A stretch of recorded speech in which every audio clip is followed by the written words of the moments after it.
नमस्कार दोस्तों, स्वागत है आपका मेरे YouTube channel by B maths में एक बार फिर। अब तक हमने आपके प्रॉफिट लॉस के पार्ट 7 तक करा चुके थे। अब हम उससे आगे चल रहे हैं। देखिए आपका क्वेश्चन नंबर 53। क्वेश्चन नंबर 53 क्या दिया हुआ है? एक व्यक्ति 720 रुपये में 20 दर्जन अंडे खरीदता है। यदि वह 20% का लाभ प्राप्त करना चाहता है तो प्रत्येक अंडे का विक्रय मूल्य बताना है, यानी कि सेलिंग प्राइस बताना है। दोस्तों कहने का तरीका क्या है? हमें पता है 720 रुपये में 20 दर्जन अंडे खरीदता है। हमें पता है एक दर्जन में कितना होता है? 12 नग होता है। कितने होते हैं? 12 नग होते हैं एक दर्जन में। ओके, एक दर्जन में 12 नग होते हैं। हमें पता है, बोला गया है यदि वह 20% का लाभ प्राप्त करना चाहता है तो यानी 20 दर्जन अंडे कितने में खरीदता है? वह 720 रुपये में खरीदता है। 20 दर्जन अंडे 720 रुपये में खरीदता है तो एक दर्जन में कितना होता है? 12 नग होता है। तो 20 दर्जन में कितना हो जाएगा? 20 दर्जन में हो जाएगा आपका 12 × 20 यानी कि 12×24 यानी 240 नग हो जाएंगे। अब बोला गया है यदि वह 20% का लाभ कमाना चाहता है, किस पर कमाना चाहता है? 720 रुपये पर, क्योंकि 720 रुपये क्या दिया हुआ है? खरीदना यानी क्या कहलाता है? Cost price. कॉस्ट प्राइस यानी कि विक्रय मूल्य, सॉरी कॉस्ट प्राइस यानी कि किराए मूल्य कहलाता है। तो किराए मूल्य कितना दिया हुआ है? किराए मूल्य दिया हुआ है 720 रुपये दिया हुआ है। कितने अंडों का दिया हुआ है? 240 रुपये का। अब बोला गया है यदि वह 20% का लाभ प्राप्त करना चाहता है। अब किराए मूल्य पर जब 20% का लाभ प्राप्त करना चाहेगा तो 20% इसका निकालो, कितना होगा? 25 जा 100, 5 1 जा 5, कितना बचा? 2 बचा, 5 4 जा 20 एंड 5 4 जा 20 यानी 144 और बढ़ गया। 4 का 4, 4 2 6, 7 1 8 यानी कि सेलिंग प्राइस कितना आ गया? 864। जब 20% का लाभ प्राप्त हुआ, 20% निकाला 720 का, कितना हो गया? 144। 144 इसमें ऐड कर दी, कितना हो गया? 864 यानी कि 864 रुपये क्या हो गया? सेलिंग प्राइस आ गया। अब क्या बोला गया है? तो प्रत्येक अंडे का विक्रय मूल्य निकालना है। ये 864 रुपये कितने अंडों का विक्रय मूल्य है? ये 240 अंडों का है। कितने का है? 240 अंडों का विक्रय मूल्य है। ये 240 अंडों का ये विक्रय मूल्य दिया है कितना? 864 रुपये। एक अंडे का निकालना है तो एक अंडे के लिए हमने क्या किया? ये 6 4 जा 24, 0 का 0, 6 1 जा 6, कितना 2 बचा, 6 4 जा 24, 6 4 जा 24। ये कट गया हमारा 4 एकम 4, 0 का 0, 4 3 12, 4 6 24 यानी कि एक अंडे का आ गया, एक अंडे की कीमत आ गई है, एक अंडे की 10 है, 10 का इसमें डिवाइड देंगे कितना है? 3.6 रुपीज आपका एक अंडे की कीमत, आपका आंसर। या इसको लिख सकते हैं 3.60 पैसे आपका आंसर। दोस्तों एक अंडे की कीमत आपकी निकल आई है और उसमें यही बोला था तो प्रत्येक अंडे का विक्रय मूल्य बताना है। तो प्रत्येक अंडा वो कितने के हिसाब से बेचेगा? 3 रुपए 60 पैसे के हिसाब से अंडा बेचे। देखिए दोस्तों, अब आपका क्वेश्चन नंबर 54 है। एक व्यक्ति 405 रुपये में 10 किलोग्राम सेब खरीदता है, जिसमें 1 किलोग्राम सेब सड़े पाए जाते हैं। यदि वह 10% का लाभ चाहता है तो उसे शेष प्रति किलोग्राम किस दर से बेचना चाहिए? इससे पहले वाला क्वेश्चन क्या आया था, उसी टाइप का क्वेश्चन है ये भी। इसमें दिया हुआ है 10 किलोग्राम का कीमत कितनी दी गई है? 405 रुपये। अब ये खरीद रहा है, ये तो खरीदना क्या हो गया आपका? किराए मूल्य यानी कि कॉस्ट प्राइस। ओके, 10 किलोग्राम में क्या बोला है? 1 किलोग्राम सेब सड़े निकलते हैं तो माइनस कर दिए, कितना हो गया? 9 kg सेब वह बेचेगा, जाहिर सी बात है। अब बेचेगा कैसे? जो कीमत पर खरीदे हैं उस पर 10% का लाभ चाहता है। 405 में खरीदे थे तो उसका 10% का लाभ चाहेगा। 0 से 0 कट गया, कितना आएगा? 40.5 आ जाएगा। कितना आया? 40.5। तो इसमें ऐड कर दो 405 में, कितना हो जाएगा? 5 का 5, पॉइंट का पॉइंट, 5 का 5, 4 का 4, 4 का 4 यानी कि 9 किलोग्राम की कीमत ये सामने आपकी आ गई है। ओके, ये 9 kg की कीमत 445.5 आ गई है। ओके, अब इतना आ गया, हमें क्या निकालना है? वह प्रति किलोग्राम किस दर से बेचना चाहिए? ये तो 9 kg की है, 1 kg की निकालना है तो 9 का डिवाइड कर दें, 9 4 जा 36, कितना बचा यहाँ पर? 8 बचेगा क्या? नहीं, तो 9 9 जा 81, कितना बचा? 81 हो गया। कितना बचा? 4 बचेगा, 9 5 जा 45 यानी 1 kg की कीमत आ गई है दोस्तों आपके सामने 1 kg को बोल सकते हैं 49.5 या 49.50 आपका आंसर। यानी कि 1 किलोग्राम की कीमत आ गई है आपको सामने, कितना 49 रुपये 50 पैसे के वो 1 किलोग्राम सेब बेचेगा। देखिए 55 क्वेश्चन नंबर, जब एक वस्तु को इसकी विक्रय मूल्य के 1/3 पर बेचने से 40% हानि होती है। जब एक वस्तु को इसके विक्रय मूल्य के 1/3 पर बेचने से 40% की हानि होती है, अगर इसे उसी विक्रय मूल्य पर बेचा जाए तब लाभ परसेंट क्या होगा? अगर इसे उसी विक्रय मूल्य पर बेचा जाए तब लाभ परसेंट क्या होगा? दोस्तों इसका करने का तरीका देखना, अच्छा क्वेश्चन ये देखना तरीका करने का क्या होता है इसका। जब एक वस्तु को इसके विक्रय मूल्य के 1/3 पर बेचने से 40% की हानि होती है, कितनी होती है? 40% की। तो हमने यहाँ लिखा CP, ओके, और यहाँ लिखा SP। क्या बोला गया है? इसके विक्रय मूल्य के 1/3 बेचने में 40% की हानि होती है, अगर इसे उसी विक्रय मूल्य पर बेचा जाए तो लाभ परसेंट बताना है। देखते हैं CP हमने क्या मान लिया दोस्तों? 100 मान लिया। क्या मान लिया? 100। अब CP 100 हो गया, तो जो भी हानि या लाभ परसेंट जो भी होता है, पहले ये लाइन देखिए, हानि या लाभ परसेंट जो भी होता है वो हमेशा क्रय मूल्य पर होता है। किस पर होता है? क्रय मूल्य पर। 40% की हानि होती है, तो जब 40% की हानि होगी तो कितना हो जाएगा यहाँ पर? SP 60 हो जाएगा नहीं? अब ये 60 हो गया, अगर उसे उसी विक्रय मूल्य पर बेचा जाए, किस विक्रय मूल्य पर बेचा जाए? तो क्वेश्चन शुरू से पढ़ते हैं। जब एक वस्तु को इसकी विक्रय मूल्य के 1/3 से बेचने पर, तो ये हमारा ये क्या है? दूसरा विक्रय मूल्य है, और एक विक्रय मूल्य ये था यहाँ पर SP1, ओके। इसके विक्रय मूल्य के 1/3, तो विक्रय मूल्य हमने मान लिया X है, तो इसका 1/3 यानी कि 1/3 हो गया। तो 1/3 में बेचने पे क्या है हमारा? 40% की हानि होती है, तो 40% की हानि के बाद कितना आया विक्रय मूल्य? 60 बराबर 60 63 या 180, कितना हो जाएगा? 60 दिया 180, यानी कि पहला विक्रय मूल्य कितना था? 180 रुपये था।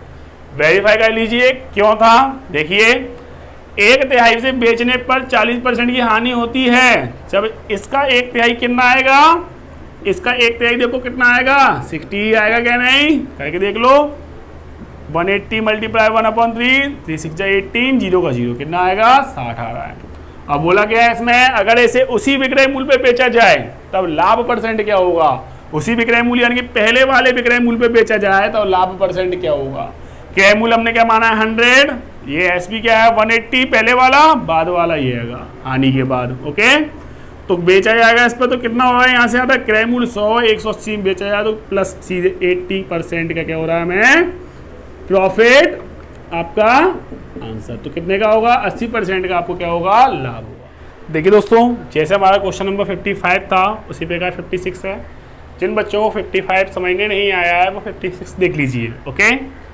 जब एक वस्तु को उसके विक्रय मूल्य के 1/3 पर बेचा जाता है, सेम ऐसा ही क्वेश्चन पहले वाला था, तो 20% हानि होती है, अगर इसे विक्रय मूल्य पर बेचा जाए तो लाभ परसेंट क्या होगा? समझना वही तरीका। ये CP हो गया, और इसमें 2 विक्रय मूल्य लिखते हैं, एक होता है SP1 और एक होता है SP2। क्यों होता है ये बता दूं। क्यों बोला गया है? उसके विक्रय मूल्य के 1/3 पर बेचा जाता है तो उसे 20% का हानि होती है। सबसे पहले हमने इसमें क्या मान लिया? क्रय मूल्य को हमने 100 मान के चलते हैं, ओके। हम ये नहीं देखते हैं किस पर हो रहा है 20% की हानि, किस पर बेचा जाए किस पर नहीं है, उससे मतलब नहीं है। हमें ये पता है जब भी हानि या लाभ परसेंट होता है वो हमेशा क्रय मूल्य पर होता है। जब 20% की हानि होगी तो कितने का बेचा होगा हमने? 80 का बेचा होगा, ओके। अब ये 80 क्या है? इस विक्रय मूल्य का 1/3 है। इस विक्रय मूल्य का क्या है? 1/3 है। तो इस विक्रय मूल्य का 1/3, इस विक्रय मूल्य को हमने X मान लिया, इसका 1/3 है बराबर 80 है। 3 8 24, यानी X इक्वल कितना हो गया? 8 3 24, यानी 240 आ गया। यानी पहले का विक्रय मूल्य कितना हो गया? 240 आ गया। कोई डाउट यहाँ तक? कितना आ गया? अगर ऐसे विक्रय मूल्य पर ही बेचा जाए, क्रय मूल्य हमारा 100 है, ये विक्रय मूल्य है पुराना वाला, तो उसका लाभ परसेंट बताना है। जाहिर सी बात है प्रॉफिट हो रहा है, 100 का था 240 में बेचा है तो कितना हो गया? 140 का प्रॉफिट हो रहा है क्या? नहीं। तो सीधे सीधे 140 का हो रहा है तो इसको क्या लिख सकते हैं हम? 140% यानी 140% लाभ आपका आंसर। देखिए दोस्तों, क्वेश्चन नंबर 57 है। एक व्यक्ति अपने सामान को पुराने विक्रय मूल्य का 40% में बेचकर 40% की हानि उठाता है, तब पुराना लाभ परसेंट बताना है। जैसे हमने इससे पहले के 2 क्वेश्चन कराए हैं, उसी प्रकार से क्वेश्चन है ये। उसमें बस कुछ नहीं दिया जाता, उसमें 1/3 दे दिया गया था, तिहाई 1/3 40% दे दिया गया है इसमें। ओके, देखिए लिखने का वही तरीका, एक तरफ CP लिखा और एक तरफ हमने SP2 लिखा और एक तरफ हमने SP1 लिखा। ओके, CP को हमेशा 100 मान के चलते हैं, मैं बता चुका हूँ। अब एक व्यक्ति अपने सामान को पुराने विक्रय मूल्य का 40% में बेचकर 40% की हानि उठाता है। तो सबसे पहले हम क्या देखते हैं, 40% की हानि उठाता है। 40% की हानि किस पर उठाएगा, किराए मूल्य पर। तो किराए मूल्य पर 40% की हानि उठाई है, तो कितना हो गया, 100 में 40 60 आ गया। कितना आ गया, 60 आपके सामने ये आ गया। ओके, अब बोला है तो पुराना लाभ परसेंट बताना है। तो पुराना लाभ परसेंट यानी इस पे बताना है, तो ये तो हमको पता नहीं है, लेकिन ये बोला गया है शुरू से। देखिए, एक व्यक्ति अपने सामान को पुराने विक्रय मूल्य का 40% में बेचकर, पुराना विक्रय मूल्य हमने क्या मान लिया x, इसका 40%, तो 40% यानी कि ये लिख दिया हमने। ओके, बेचकर 40% की हानि उठाता है, तो 40% की हानि उठाने के बाद कितना हो गया था, 60। तो 20 दूनी 40, 20 पंजे 100, 2 3 या 6, 0 का 0, 30 पंजे 150, यानी कितना हो गया ये 150। आपको पुराना विक्रय मूल्य आ गया। ओके, 150 ये आपका पुराना विक्रय मूल्य आ गया है। अब इसमें क्या बोला गया है, तब पुराना लाभ परसेंट बताना है। तो 100 में हमने जब खरीदा है, 150 में बेचा, तो कितना होगा दिख रहा है हमको, सीधे 50% लाभ आपका आंसर। उम्मीद दोस्तों आपको क्वेश्चन समझ में आया होगा। अगर इस टाइप के क्वेश्चनों में आपको कोई डाउट है तो मुझे कमेंट बॉक्स में जरूर बताएं। ओके, देखिए दोस्तों, क्वेश्चन नंबर 58, एक व्यक्ति अपनी घड़ी को 24 रुपये में बेचता है, यदि उसको हानि परसेंट घड़ी के क्रय मूल्य के बराबर हो। यदि उसको हानि परसेंट घड़ी के क्रय मूल्य के बराबर हो, तो उसने घड़ी कितने रुपए में खरीदी थी। दोस्तों इसके मैंने आपको ऑप्शन दिए हुए हैं ABCDE। ओके, ये ऑप्शन दिए हुए हैं। मैं दोस्तों इन क्वेश्चनों को, इस टाइप के क्वेश्चनों को मैं आपको ऑप्शन में बताना चाहूँगा। ओके, एंड ऑप्शन के बाद मैं इसका मेथड भी बता दूंगा। आपको मेथड से करना है, ऑप्शन से करना है, जैसा उचित लगे वैसे कर लेना। ओके, तो सबसे पहले हम ऑप्शन से करने की कोशिश करेंगे। आपका पहले नंबर का ऑप्शन दिया हुआ है 40 रुपये। क्या दिया हुआ है, घड़ी का क्रय मूल्य यानी खरीदी, यानी कि कॉस्ट, यानी कॉस्ट प्राइस कितना दिया, ले लिया हमने ऑप्शन नंबर A यानी कि 40 ले लिया। बोला गया है यदि उसकी हानि परसेंट घड़ी के क्रय मूल्य के बराबर हो, तो CP हमने कितना ले लिया, 40 ले लिया है। तो हानि परसेंट भी क्या होना चाहिए, 40 ही आना चाहिए। देखते हैं आता है क्या नहीं। तो CP आपका 40 है और SP कितना है 24।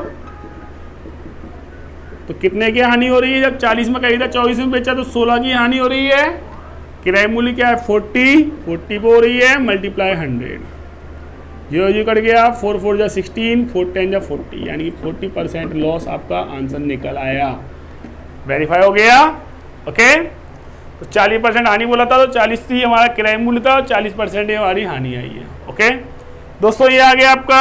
अब बी वाला भी ऑप्शन देख लेते हैं एक बार को। हम 60 ले लिया हमने, तो CP हमारा कितना दिया हुआ है, कितना ले लिया हमने, 60 ले लिया। कितना ले लिया, 60 हमने CP ले लिया है।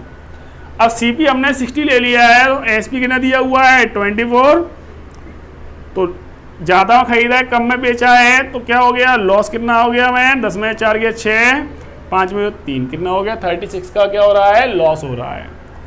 लॉस परसेंट या प्रॉफिट परसेंट किस पे होता है हमेशा, कॉस्ट प्राइस पर। तो कॉस्ट प्राइस कितना दिया हुआ है 60 मल्टीप्लाई 100, 0 जी कट गया, 6 6 जा 36, 6 10 जा 60, यानी कि लॉस परसेंट भी कितना निकल आया 60%।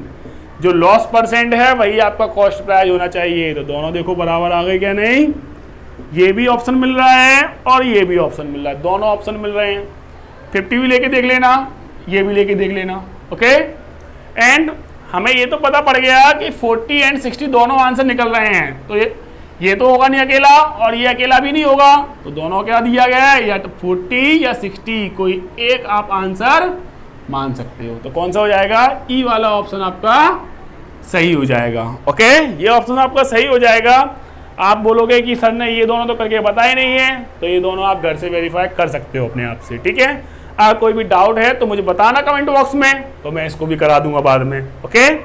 अब दोस्तों ये तो हो गया आपका उस पर ऑप्शन पर हो गया। मैंने ऑप्शन पे क्यों कराया, मैंने मेथड से क्यों नहीं किया, क्योंकि मेथड इसका बहुत लेंदी है, बहुत थोड़ा टेढ़ा मेढ़ा है, थोड़ा आप लोग को टाइम बहुत लग जाएगा, इसलिए मैंने मेथड पर नहीं कराया। देखिए मेथड पर ही कराने की कोशिश करता हूँ। मेथड क्या है इसका, एक व्यक्ति अपनी घड़ी को 24 रुपये में बेचता है, तो एसपी कितना हो गया 24, ओके, ये दिया हुआ है। यदि उसकी हानि परसेंट घड़ी के क्रय मूल्य के बराबर हो, क्रय मूल्य के बराबर हो, तो सीपी पता नहीं है क्या है, तो सीपी को हमने एक्स मान लिया, तो हानि परसेंट यानी कि लॉस परसेंट भी क्या होगा, इसको भी एक्स मानना है कि दोनों बराबर दिए गए क्या नहीं। जो आपका कॉस्ट प्राइस है यानी क्रय मूल्य है वही उसका हानि परसेंट है, दोनों बराबर है, ओके। तो उसने घड़ी कितने रुपए में खरीदी, तो कितने रुपए में खरीदी यानी एक्स की वैल्यू निकालना है, तो ये तो बात की बात है। तो पहले हानि परसेंट का फॉर्मूला होता है, हमें पता है, हानि बटे क्रय मूल्य मल्टीप्लाई 100, यही होता है क्या नहीं फॉर्मूला। जब ये फॉर्मूला होता है तो हमें पता है हानि परसेंट क्या दिया हुआ है एक्स, ओके। हानि का फॉर्मूला होता है हानि इक्वल क्रय मूल्य माइनस विक्रय मूल्य, ये होता है फॉर्मूला क्या नहीं, यानी कि loss equal CP minus SP, ये फॉर्मूला होता है, ओके। तो हानि सीपी माइनस एसपी, सीपी भी क्या माना है हमने एक्स माना है, और एसपी क्या दिया हुआ है आपका 24, कितना दिया हुआ है 24, अपॉन सीपी क्या माना है हमने एक्स मल्टीप्लाई 100। यहाँ तो कोई डाउट, इसके नीचे 1 मान लिया, इसके नीचे 1 मान लिया है, तो ये सही लिख दूँ पहले इसको, एक्स अपॉन 1, क्रॉस मल्टीप्लाई कर दो, एक्स का एक्स से करेंगे एक्स स्क्वायर इक्वल 100 का ऐसे करेंगे 100x माइनस 100 का ऐसे करेंगे 2400, ओके। इधर ले आओ उसको, x square minus 100x minus का रहा है प्लस का 2400 इक्वल 0। दोस्तों अब इसको करना है गुणनखंड विधि से, यानी कि फैक्टराइजेशन मेथड से करना है इसको। तो जिन बच्चों को करना आता है उनके लिए ठीक है, जिन बच्चों को करना नहीं आता है उनको मैं इसमें नहीं समझाऊंगा, इसमें मैं करके दिखाऊंगा डायरेक्ट। अब जब मैं इसका टॉपिक चालू करूंगा मैं उसमें आपको ये फैक्टर करना सिखा दूंगा, ओके, क्योंकि ज़्यादा टाइम लगेगा वीडियो में। अब देखिए दोस्तों उसका फैक्टर क्या होंगे इसके, एक्स स्क्वायर माइनस 100 है या 2400 है, 2400 को इस प्रकार से तोड़ना होता है कि इस प्लस माइनस करने बीच वाली संख्या आ जाए, यानी कि 100 आ जाए, तो इसको हमने लिख दिया 60x माइनस का 40x प्लस 2400 हो गया क्या नहीं, इक्वल 0 चल रहा है। 60 माइनस का 40 माइनस का, तो माइनस माइनस प्लस हो जाएगा, और 60 और 40 ऐड करेंगे ना हो जाएगा 100 हो जाएगा। एक पेयर ये बन गया, एक पेयर ये बन गया, x कॉमन ले लिया तो x माइनस 60, माइनस 10 कॉमन ले लिया, माइनस 40 कॉमन ले लिया, तो यहाँ भी हो जाएगा x माइनस 60 इक्वल 0, ओके। अब बाकी का इधर का आ देते हैं, x माइनस 60 दोनों तरफ पे तो कॉमन ले लिया, क्या बचा x माइनस 40 इक्वल 0। एक बार हमने x माइनस 60 इक्वल 0 ले लिया, एक बार हमने x माइनस 40 इक्वल 0 ले लिया, तो ये हो गया x इक्वल 60 हो गया, ये हो गया x इक्वल 40 हो गया। तो क्रय मूल्य क्या आ रहे हैं, दोनों ही आ रहे हैं, यानी अगर यहाँ पर एक प्लस एक माइनस में आता तो क्रय मूल्य केवल एक ही कहलाता। अब लेकिन दोनों ही प्लस में आ रहे हैं तो क्या हो जाएगा, क्रय मूल्य दोनों ही आपके 60 या फिर 40, कोई भी एक मान के चल लो आप, ओके। ये आपका आंसर। देखिए दोस्तों जिस प्रकार से हमने क्वेश्चन नंबर 58 कराया था उसी प्रकार से 59 है। अब इसको मैं डायरेक्ट ऑप्शन पर कराऊंगा, जिनको मेथड पर करना है कर लीजिएगा, ओके। एक वस्तु 144 रुपये 144 में बेचने पर एक व्यक्ति को जो लाभ होता है वह प्रतिशत लाभ उस वस्तु के लागत मूल्य यानी कि कॉस्ट प्राइस कहलाता है, यानी कि क्रय मूल्य कहलाता है, ओके। लागत मूल्य के बराबर है तब वस्तु का लागत मूल्य बताना है, वस्तु का क्रय मूल्य यानी कि लागत मूल्य यानी कि कॉस्ट प्राइस बताना है, ओके। दोस्तों ये 3 ऑप्शन आपके सामने दी, 4 ऑप्शन दिए गए हैं आपके सामने। तो सबसे पहले हमने ऑप्शन ले लिया 90, तो सीपी भी हमने 90 ले लिया, और लाभ परसेंट जो है यानी प्रॉफिट परसेंट वो भी हमने 90 ले लिया, कि दोनों बराबर बोला गया है। अब ये ले लिया हमने, तो ये निकालना है, तो ये हैगा, ठीक है, निकालना है 90%। सीपी हमने क्या मान लिया, 90 मान ली, लागत मूल्य बोला गया है। और एसपी कितना बोला गया है इसका 144। जब हमने 90 में खरीदा कोई सामान 144 में बेचा है तो कितने का हुआ, मैं 54 का लाभ हुआ। कितना हो गया 54, यानी कि प्रॉफिट कितना हो गया 54 का। लाभ या हानि परसेंट किस पे होता है हमेशा, क्रय मूल्य पर। सीपी कितना है हमारा 90 मल्टीप्लाई 100, जीरो कट गया, 9 6 54, 6 10 60। क्या ये दोनों बराबर आ रहे हैं, नहीं आ रहे हैं। अगर ये दोनों बराबर आते लाभ परसेंट और क्रय मूल्य तो आंसर आपका सही होता, तो इसका ये आंसर आपका गलत है। अब दूसरा ऑप्शन उठा के देख लीजिए। सीपी आपने क्या मान लिया सी, ओके। एसपी कितना दिया हुआ है आपका 144। जब क्रय मूल्य 80 है और हमने विक्रय मूल्य क्या दिया 144 दिया हुआ है, तो लाभ हो रहा है क्या नहीं, लाभ कितना हो जाएगा आपको 64 का। किस पर होता है, क्रय मूल्य पर मल्टीप्लाई 100। जीरो जो कर गया 8 8 64, 8 10 80। अरे वाह, तो जो हमारा क्रय मूल्य था वही हमारा लाभ परसेंट आ गया। तो यही तो बोला था, लाभ परसेंट और कॉस्ट प्राइस यानी कि लागत मूल्य बराबर हैं। जब ये दोनों बराबर आ गए तो दोस्तों यही आपका बी आपका ऑप्शन सही है। इसको और इसको आप करके देख लेना, जहां तक है ये दोनों आंसर आएंगे ही नहीं, ओके। तो ये आपका क्या हो गया 80 आपका आंसर। उम्मीद दोस्तों आपको को समझ में आया होगा। अगर कोई भी डाउट है इस प्रकार के क्वेश्चनों में तो मुझे कमेंट बॉक्स में जरूर बताएं। अब हम इससे आगे क्वेश्चनों पर चलते हैं। तो देखिए क्वेश्चन नंबर 61। रवि ने एक वस्तु निशा को 20% लाभ पर बेची, 20% प्रॉफिट पर बेची। निशा ने उसी वस्तु को रवि को 10% हानि पर बेच दिया, वापस बेच दिया। इस पूरे लेन देन में रवि को कुल 60 रुपये का लाभ हुआ। तो वस्तु का वह मूल्य बताएं जिस पर रवि ने वस्तु खरीदी थी। यानी रवि ने जिस कीमत पर वस्तु खरीदी थी उसका क्रय मूल्य बताना है, ओके। तो रवि ने एक वस्तु निशा को 20% लाभ पर बेची। 20% हम जानते हैं दोस्तों, 20 एकम 20 25 100। तो सीपी हो गया और ये क्या हो गया एसपी, ओके। ये रवि की बात चल रही है। रवि की बात चल रही है। अब रवि ने एक वस्तु निशा को 20% लाभ पर बेची है, यानी 20% का मतलब 5 से कितना हो गया 6, बताया मैंने अभी 20%, 20 एकम 20 20 25 100। यानी ये हो गया 5 क्रय मूल्य और 1 लाभ पर बेचा है तो कितना हो गया 6 हो गया, ओके। 20% लाभ पर बेची, निशा ने उसी वस्तु को वापस रवि को कर दिया। निशा ने उसी वस्तु को वापस रवि को कर दिया 10% हानि पर। तो 10% के मतलब क्या होगा 1/10, कितना होगा 1/10। यानी कि यहाँ निशा की कीमत 10 रुपये थी, उसने एक हानि पर बेच दिया। कितने बेचा उसने 9 में उसने बेच दिया। कितने बेच दिया 9 में उसने इसको बेच दिया है, ओके। ये दिया हुआ है तो 1 की हानि पर बेच दिया, 9 में बेच दिया उसने। अब बोला गया है तो बताना है पूरे लेन देन में उसको 60 रुपये का लाभ हुआ। रवि को पूरे लेन देन में 60 रुपये का लाभ हुआ। ये क्या है, ये निशा का है, ओके। ये दिया हुआ है पूरे लेन देन में 60 रुपये का लाभ हुआ। तो वस्तु का वह मूल्य बताएं जिस पर रवि ने वस्तु खरीदी थी, यानी क्रय मूल्य निकालना है। मैं आपको एक बात बता दूं, जिस कीमत पर उसने निशा ने वस्तु खरीदी है रवि ने बेची, तो रवि का जो एसपी हो गया। निशा ने खरीदी, निशा के लिए क्या हो गया ये सीपी हो गया। तो निशा ने 6 में खरीदी है तो यहाँ भी तो 6 होगा, 6 के बाद ही तो बेच रहा है ये। तो ये दोनों कीमत समान बनाने के लिए हमने क्या किया, हमने कर दिया यहाँ पर 10 का मल्टीप्लाई यहाँ कर दिया और 6 का मल्टीप्लाई यहाँ कर दिया। तो 10 का गया 10 5 जा 50 और 10 6 जा 60, ओके। 6 9 जा 54, 6 10 जा 60, यानी 60 आ गया क्या नहीं, दोनों तरफ आ गया। ये क्या है निशा का सीपी है ये, ओके, और रवि का ये। इतना हो गया, दोनों तरफ 60 आ गया, दोनों कीमत समान हो गई। निशा की ये 60 में खरीदा, 60 के बाद ही उसने हानि पर बेचा है इसको। कितने बेचा है 10% हानि पर बेचा था। इतना आ गया है।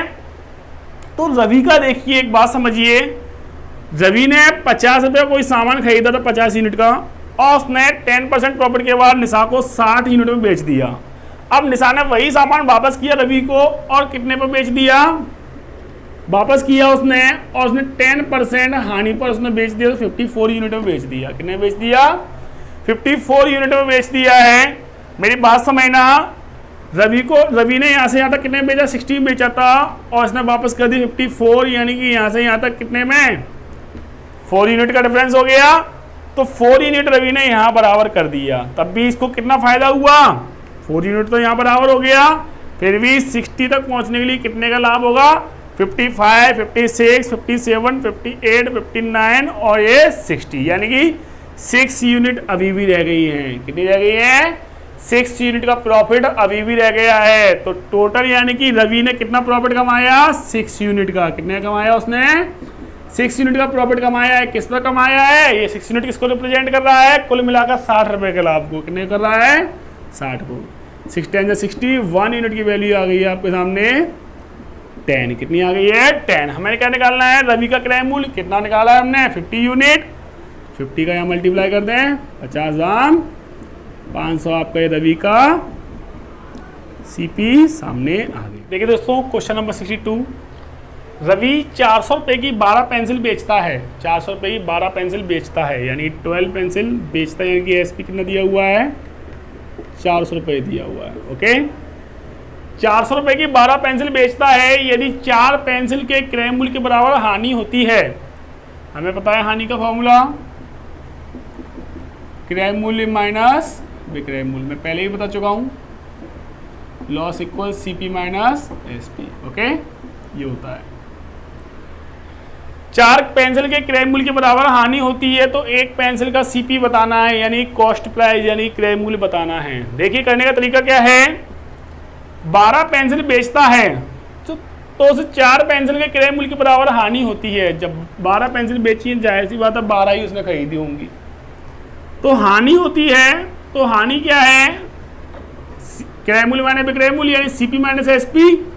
तो 12 ही बेची हैं तो 12 ही उसने खरीदी होंगी, तो 12 सीपी है माइनस 12 ही एसपी है।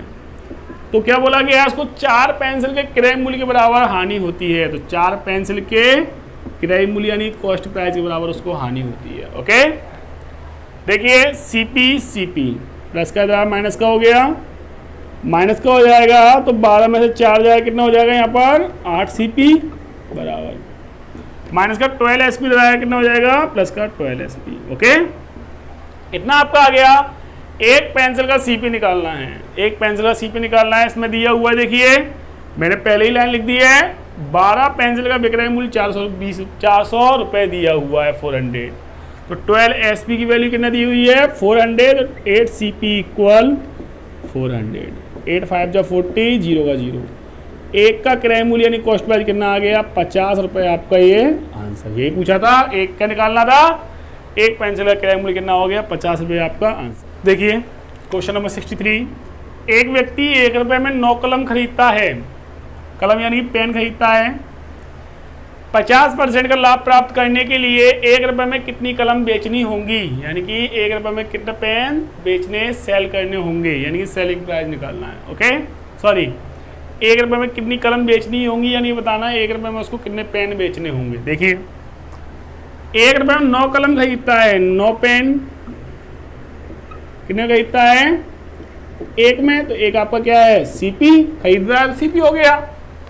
अब इसमें 50% का लाभ कमाना चाहता है, तो 50% यानी कितना? 50 50 दूनी 100, यानी कि 1 एकम 1, यानी कि 1 पर 1/2 जोड़ दो तो कितना हो जाएगा? 3/2, यानी ये क्या हो गया? 3/2 रुपये हो गया। यानी 9 पेन 9 कलम उसने 1 रुपये में खरीदे थे, तो 9 कलम कितने के हिसाब से कितने में बेच रहा है? ये 9 पेन से बेच रहा है, 3/2 रुपये में बेच रहा है, क्योंकि 50% प्रॉफिट हो गया। 1 पर 1/2 जोड़ेंगे कितना हो जाएगा? 3/2 हो जाएगा। बताना है 1 रुपये में कितनी कलम बेचनी होगी, तो देखते हैं। 3/2 की वैल्यू 9 पेन है, तो 3 का कितना हो जाएगा? 9 हो जाएगा। 2 3 जा कितना हो गया? 6। तो 1 रुपये में कितना हो गया?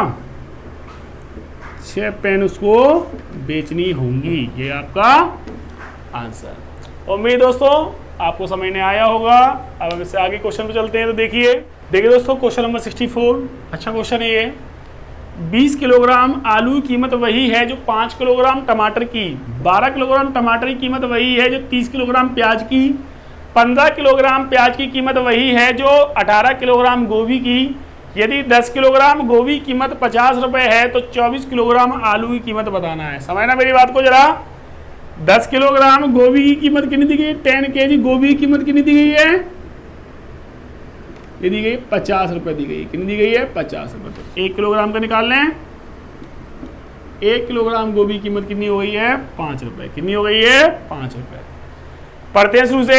20 किलोग्राम आलू की कीमत वही है जो 5 किलोग्राम टमाटर की। 12 किलोग्राम टमाटर की कीमत वही है जो 30 किलोग्राम प्याज की। 15 किलोग्राम प्याज की कीमत वही है जो 18 किलोग्राम गोभी की। 15 किलोग्राम प्याज की कीमत क्या है? जो 18 किलोग्राम गोभी की कीमत है वही 15 किलोग्राम प्याज की कीमत है। तो 15 किलोग्राम प्याज की कीमत क्या है? जो 18 किलोग्राम गोभी की है। तो 1 किलोग्राम गोभी जो 5 रुपए की है तो 18 किलोग्राम कितने की होगी? मल्टीप्लाई 5 यानी कि 90 रुपए की होगी। क्या नहीं? 18 पंजे 90। 1 किलोग्राम प्याज की निकाल लो। 15 6 जा 90। 1 किलोग्राम प्याज की कीमत कितनी हो गई है आपके सामने? ये 1 किलोग्राम प्याज की कीमत आ गई है 6 रुपए। कितनी आ गई है? 6 रुपए। अब बोला गया है 20 किलोग्राम आलू की कीमत वही है जो 5 किलोग्राम टमाटर की। 12 किलोग्राम टमाटर की कीमत वही है 30 किलोग्राम प्याज की। 12 किलोग्राम टमाटर की कीमत कितनी है? टमाटर की कीमत कितनी है? टमाटर की कीमत वही है जो 30 किलोग्राम प्याज की। 1 किलोग्राम प्याज कितने की? 6 रुपए की है। तो 30 कितने की हो जाएगी? मल्टीप्लाई कर दो। 36 जा 180। 180 रुपए की 12 किलो टमाटर हैं। क्या हैं? 180 रुपए के 12 किलो टमाटर हैं। क्योंकि किसके बराबर दिए गए? 30 किलोग्राम प्याज के। 1 किलोग्राम प्याज कितने की? 6 रुपए की। 30 किलोग्राम कितने की हो गई? 180 की। और ये कीमत किसके बराबर दी गई है? 12 किलोग्राम टमाटर के। 1 किलो टमाटर निकाल लें। 12 1 12, 12 5 16 और जीरो का सॉरी कितना आ गया? 1 किलोग्राम टमाटर की कीमत कितनी हो गई है? 15 रुपए। कितनी हो गई है? 15। क्योंकि 12 कम 12, 12 पंजे 60। कितने हो गए? 15 रुपए। बोला गया है 20 किलोग्राम आलू की कीमत वही है जो 5 किलोग्राम टमाटर की। 20 किलोग्राम आलू की कीमत तो 20 केजी आलू की कीमत किसके बराबर है? 5 किलोग्राम टमाटर। 1 किलोग्राम टमाटर की कीमत कितनी? 15 रुपए है। तो 5 किलोग्राम की हो जाएगी 15 मल्टीप्लाई 5 यानी कितना होगा? 75। कितनी हो गई? 75 रुपए। कितने आ गए? 75 रुपए। 5 किलोग्राम टमाटर की कीमत आ गई। और ये किसके बराबर दी गई है? 75 रुपए। ये 5 किलोग्राम टमाटर की कीमत किसके बराबर दी गई है? 20 किलोग्राम आलू की कीमत के बराबर दी गई है। लिख दिया हमने ये। बोला गया लास्ट में तो 24 किलोग्राम आलू की कीमत निकालना है। कितने निकालना है? 24 की। अगर 24 दिया होता है यहाँ पर तो आंसर आ ही जाता डायरेक्ट 75 रुपए। 20 का दिया हुआ है वैल्यू तो 5 4 20, 5 1 5, 5 5 25। 1 kg की वैल्यू हो गई है 15/4 रुपीज़। कितना हो गया? 15/4 रुपये हो गई। किसकी निकालना है? 24 किलोग्राम की। तो 24 का यहाँ मल्टीप्लाई कर दिया, 24 का यहाँ मल्टीप्लाई कर दिया। 4 6 24, 15 6 90 यानी कि 90 रुपये आपका ये 24 किलोग्राम आलू की कीमत आपका ये आंसर। उम्मीद दोस्तों आपको आज की वीडियो समझ में आई होगी। अगर दोस्तों आपको मेरी ये वीडियो समझने आ रही है, मेरे द्वारा कराए हुए क्वेश्चन आपको समझने आ रहे हैं तो मेरे इस चैनल को सब्सक्राइब कीजिए ज़्यादा से ज़्यादा, मेरी वीडियो को लाइक कीजिए और ज़्यादा से ज़्यादा इसको सब शेयर कीजिए। दोस्तों आज के लिए इतना ही और आज के लिए धन्यवाद।